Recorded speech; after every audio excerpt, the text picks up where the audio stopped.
Hey, Adam. What's up, Pete? Do you like Ghirardelli minis? I love them, but you know I can't eat those, right?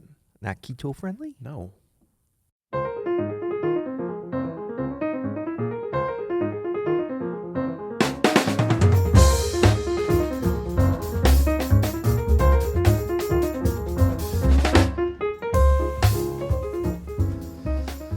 I'm Adam Maness. And I'm Peter Martin. The worst, and you're listening to the You'll Hear It podcast.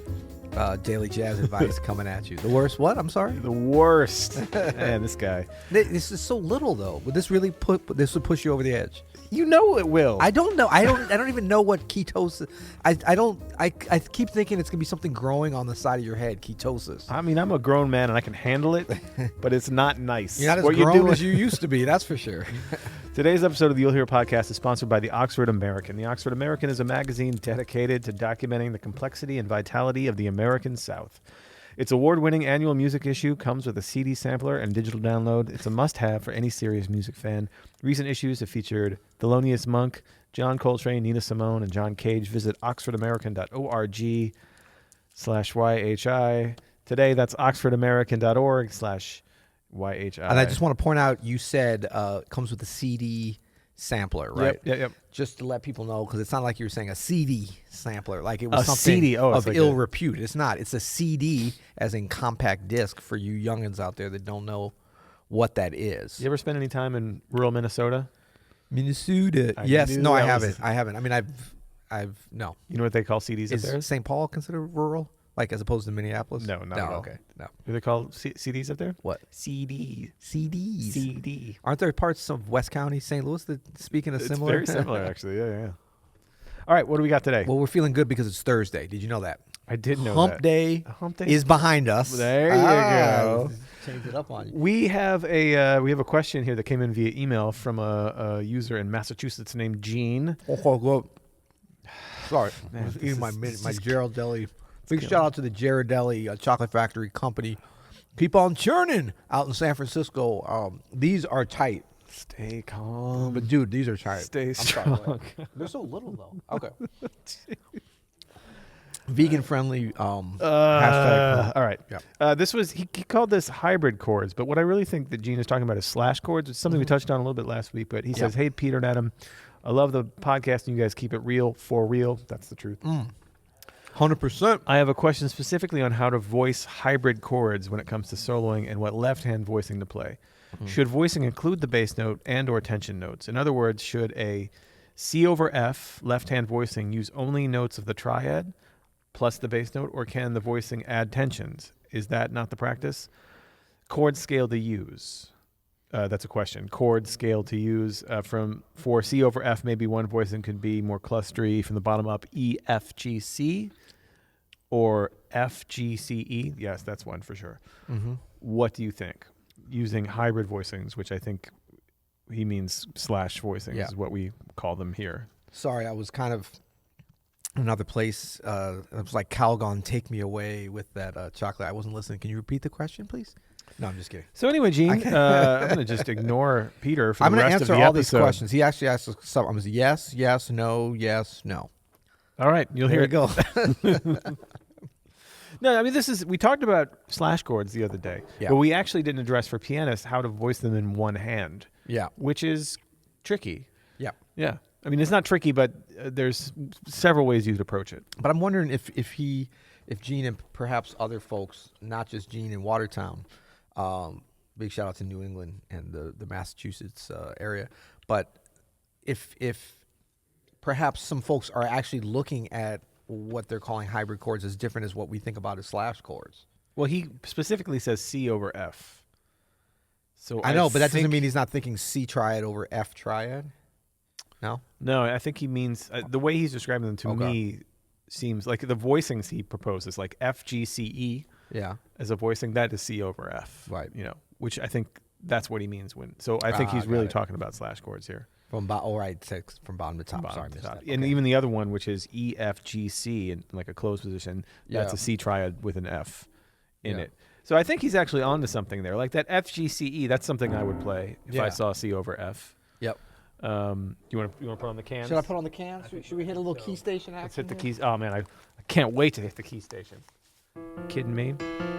That kind of. Yeah. Yeah. So this is F over. Wait, what's the chord? F over E. No, C over F. C over F. So the voicing he had, and he wants just left-hand voicings if he's soloing. Yeah. So F, G, C, E.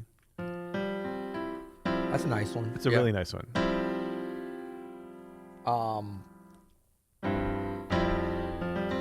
So, we've been preaching the church of root position voicings for a while, even in left-hand voicings when you're comping for yourself.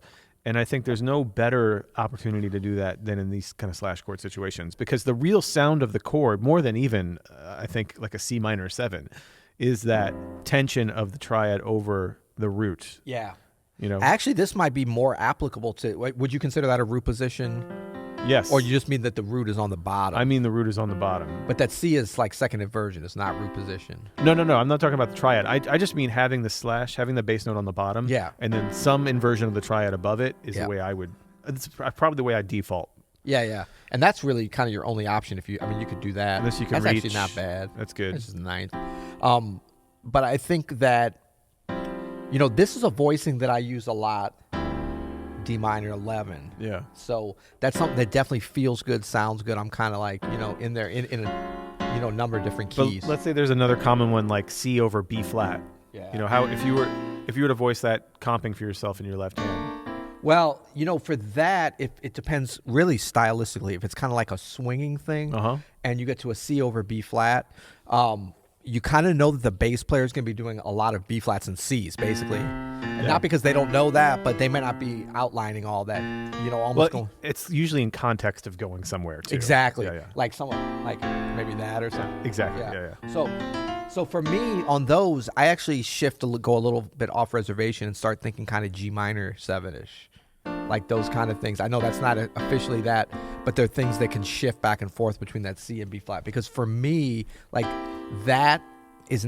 that's two root position dominant 7th. Got it. Yeah. I mean? No, that's true. You have more options. Yeah. I would do that too. You know what else? I might even go up and like sub out instead of the E, have that F. So it's like B flat, C, F, G, which is similar kind of sound with that major second, except it's on the top now.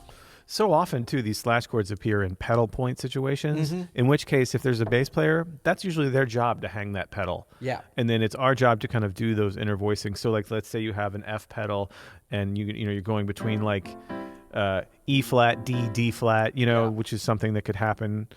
I'm not really hanging on the F at all. Right. I'm hitting those triads. So in that case, what I just started this whole podcast with is total BS. Well, no, but it's different. You're reacting off what the bass player is either doing. It's different contextually. Exactly, and what the groove is too, and what the style is. Because there's nothing wrong with a triad when you're busting out an Elton John tune. Yeah. I mean that's what it calls for. But if the bass player goes down, to a pedal point kind of thing, and it's a little bit groovy, that triad might be okay. But depending on like if you're right hand, you want to start doing some triad-y stuff that might be nice. You might want something a little bit more. Like one thing I might do is go to like a C2 if I'm real triad-y there. But I'm hearing that almost like if you were playing it, accompanying someone. Yeah. Whatever the same thing you'd play in the left hand, but it's not there because the bass player's playing it.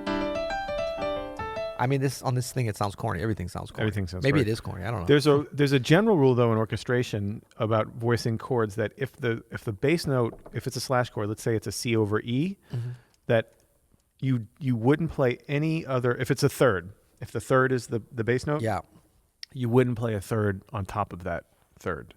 Does that make sense? So if it's C over E, I'm definitely playing a C2. No third in my voicing if I think the bass player has it. Right. You know what I mean? Right. I'm really not. I'm trying not to hang on that E because that E is so strong. Like play a C2, play a C triad, just straight C triad over E, and put an E in the bass. Yeah, exactly. It's fine, but with the 2, it's stronger. Right. Exactly. We kind of default to that, and that's maybe even why I've started kind of hearing that same thing over. Well, it works on sevenths as well too. I think a little bit.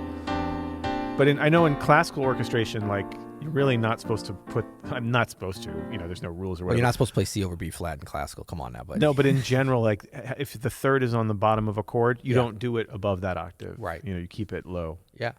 And also with different instruments, so it's always you talk about context of orchestration when you're say writing for woodwinds or something.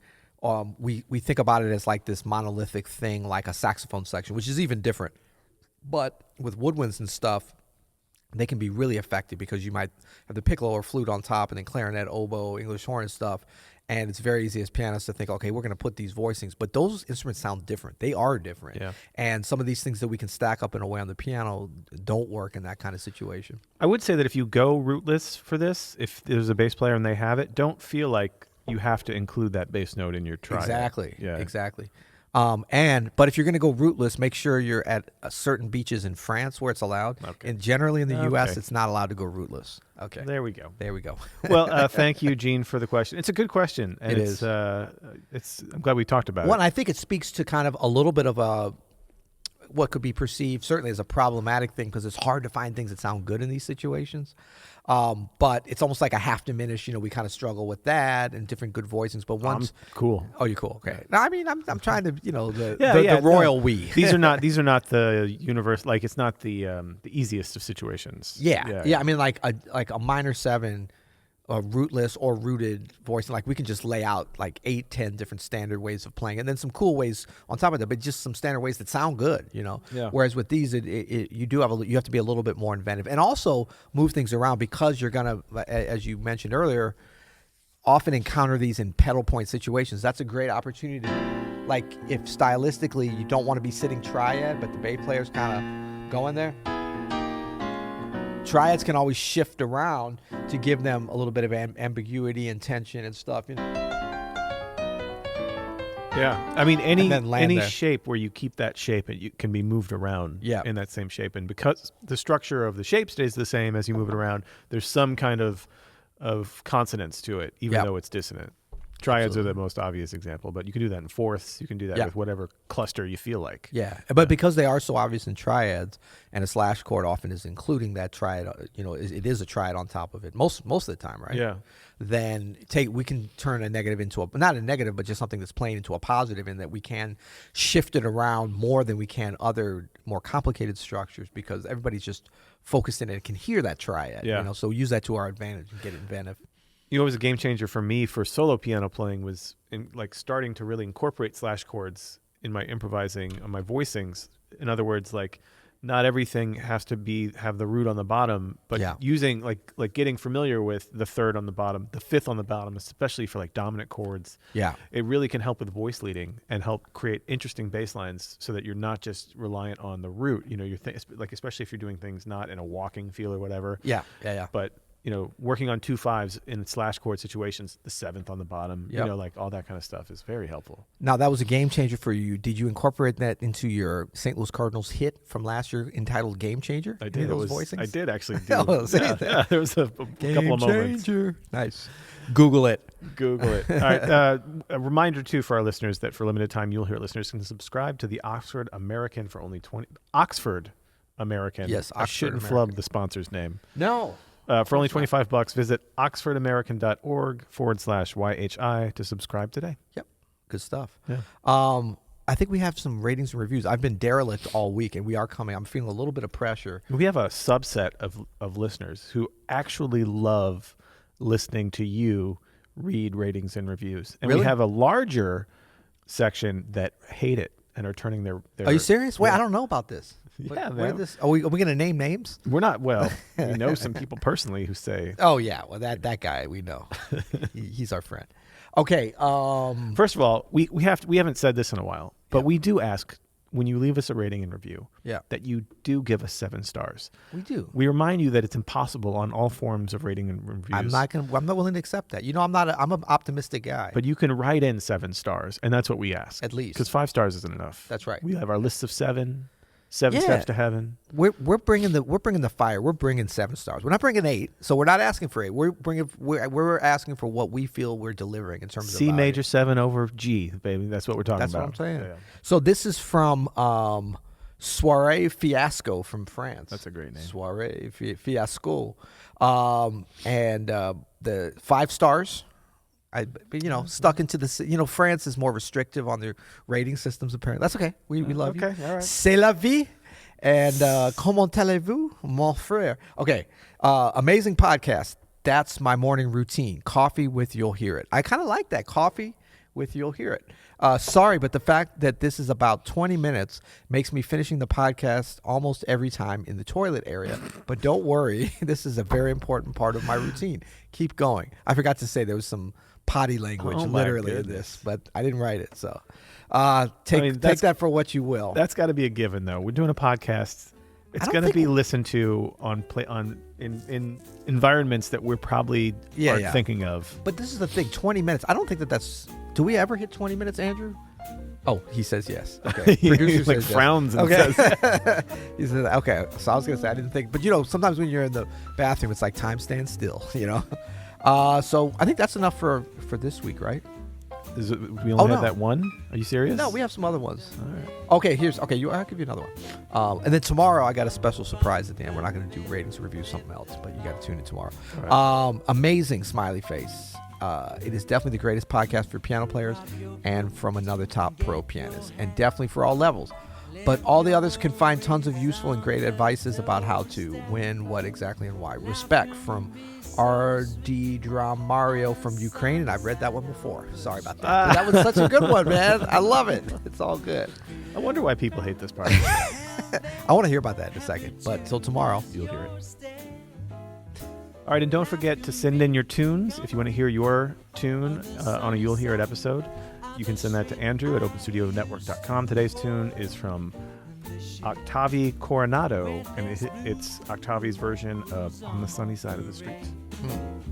That I'm not afraid this rover goes over. If I ever had a cent, I'll be richest Rockefeller with gold to south my feet on the sunny